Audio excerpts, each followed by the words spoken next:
joins us right now, media and technology executive and the former deputy assistant to the president. He's got a new book out, RFK, His Words for Our Times. It is hard for me, Rick, to believe that we're marking the 50th anniversary of Robert Kennedy's assassination. Time flies. It's extraordinary, isn't it? It seems like it was much more recent. 50 years is a long period of time. But I think the important point for our book and for your audience is that Robert Kennedy's words, his actions, his policies, his political playbook are even more relevant today than they were in an equally divisive time in 1968. Isn't it interesting that we've come not full circle, but I remember, I guess it was Barbara Bush said something to the effect that there have been enough Bushes in power in the Oval Office, but at that time, Robert Kennedy was not a shoo-in by any stretch of the imagination, but running for office to be the president of the United States with his brother having been assassinated. It's just interesting to me how times change and how that whole concept of family lineage could be so strong then. Well, I think that was certainly the case at the time in 1968, and I think that there are some of those same issues that percolate down to today. The real question for the Kennedy family was how to fulfill a concept of public service and the necessity for taking action on the part of people who were not as fortunate as their family had been.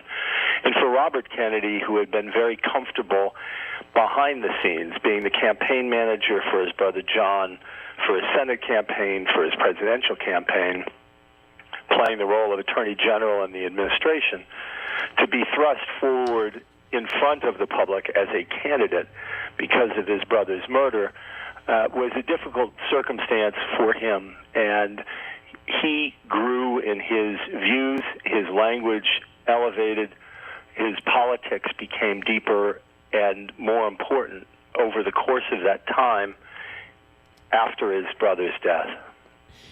You know, it's interesting to me, but of course I was a lot younger then and didn't pay as much attention to these things, but what was Robert Kennedy that well known? I mean, he was the Attorney General for the United States of America, and as such, that's a very powerful position. And I know that he took on unions, and he and the then director of the FBI, they had their own personal clashes. But did the general public know that much about him before he officially threw his hat in the ring? Yeah, he really was the most famous elected official in the United States and one of the most famous Americans abroad. He had traveled widely during his brother's administration, drawing crowds in the 100,000s throughout Latin America, Europe, and in Asia.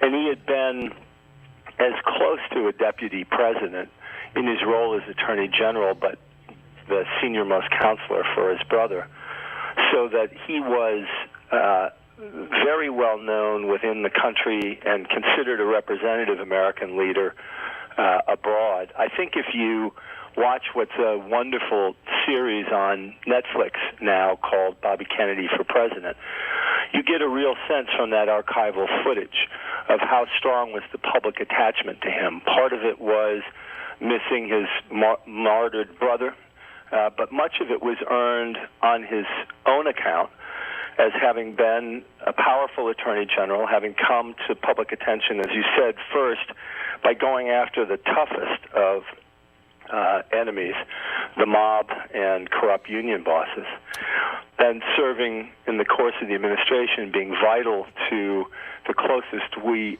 ever came to nuclear war and working out a solution in the Cuban Missile Crisis.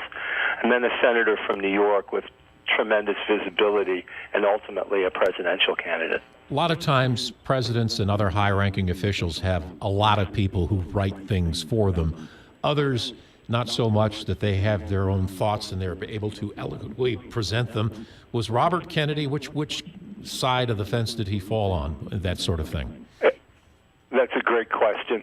He started out as a writer. In fact, the book begins with excerpts from Kennedy at the age of 22, writing 3 bylined articles for the Boston Post from the Middle East, from Palestine, which was then a British Mandate territory a couple of months before the State of Israel was formed. So even at a very young age, this was someone dealing with the most elevated of concepts and being able to express himself well in written form. That continued through his life. He had the opportunity to have staff, obviously, as a senator and a presidential candidate. And his way of working with them is something that we also talk about in the book. He was deeply involved in the process. He would indicate what he wanted to convey in each speech. They would go off, present him with a draft. He would spend a lot of time with them reworking the draft. He would indicate outside sources that he wanted them to speak with on policy ideas. And the people who were his speechwriters were also his lead policy people. It wasn't a specific staff the way it is now, where you have speechwriters who only write and aren't involved in policy itself. So it was a much closer relationship.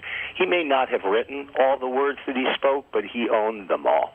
Very interesting. June 6th, 50th anniversary of the death of Robert Kennedy, and the book is RFK, His Words for Our Times, well worth looking into, and in preparation for that date coming up in June. Rick, thanks so much for your time. We really appreciate it. Great pleasure. Thank you. Rick Allen, Media and Technology Executive and former Deputy Assistant to President Clinton, joining us here on the